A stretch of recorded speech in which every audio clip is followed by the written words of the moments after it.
Another story I heard about myself. This one happened in high school.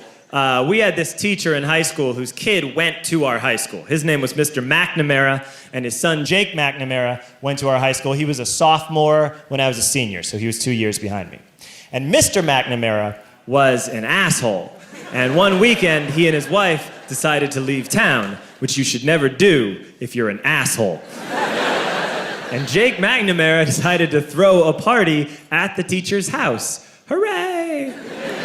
And everyone around town heard about it, and we all got up individually and thought, okay, let's go over there and destroy the place. I walked into this party, everyone I had ever met was there, and everyone was drinking like it was the end of the world.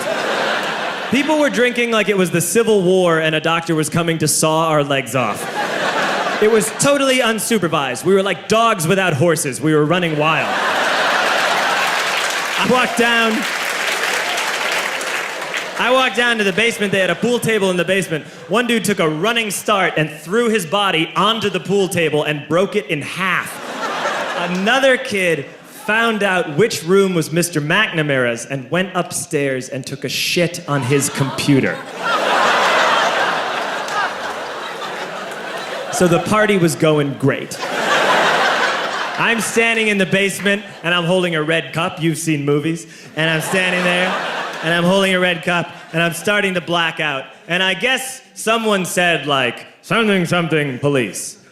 And in a brilliant moment of word association, I yelled, fuck the police! Fuck the police! And everyone else joined in. 100 drunk white children yelling, fuck the police. With the confidence of guys who have like already been to jail and aren't afraid of it anymore. You know, that like, I serve my nickel, you come and take me confidence. But white children. The reason someone had said something police was because the police were there.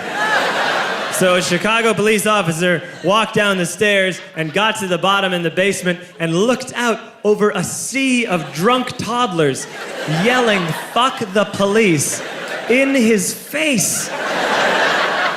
And he was almost impressed. He was like, wow. And then he leaned into his walkie-talkie and went, get the paddy wagon. And my friend John, who is now a father, this man now has a baby, he grabbed a 40, smashed it on the ground, and yelled, scatter! And everyone ran in a different direction. We all ran in different directions. It was like that scene in Ratatouille when the humans come in the kitchen and all the rats go in different ways. We all ran in different directions. I ran into the laundry room and I jumped up on the washing machine and I crawled out through a window into the backyard, and now I'm running through the backyard and there was this big chain link fence and I thought, I've never climbed a fence that high before. And then I woke up at home.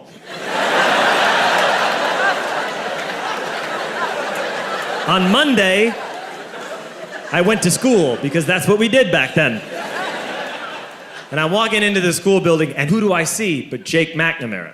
And he says to me, hey, were you at my party on Saturday? And I said, no. You know, like a liar. And he said things got really out of hand. Someone broke the pool table. Someone took a shit on my dad's computer. But the worst thing, he says, the worst thing is that someone stole these old antique photos of my grandmother, and my parents are freaking out about it. And I had that thought that only blackout drunks and Steve Urkel can have.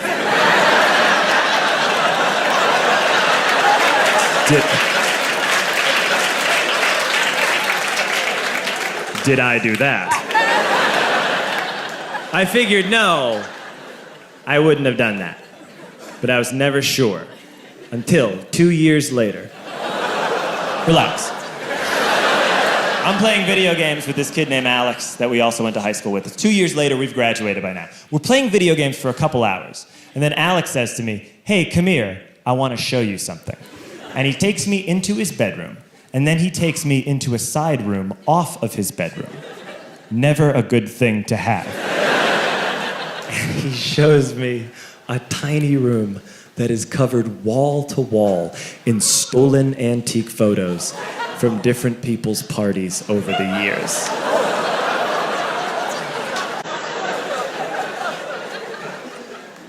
said, why?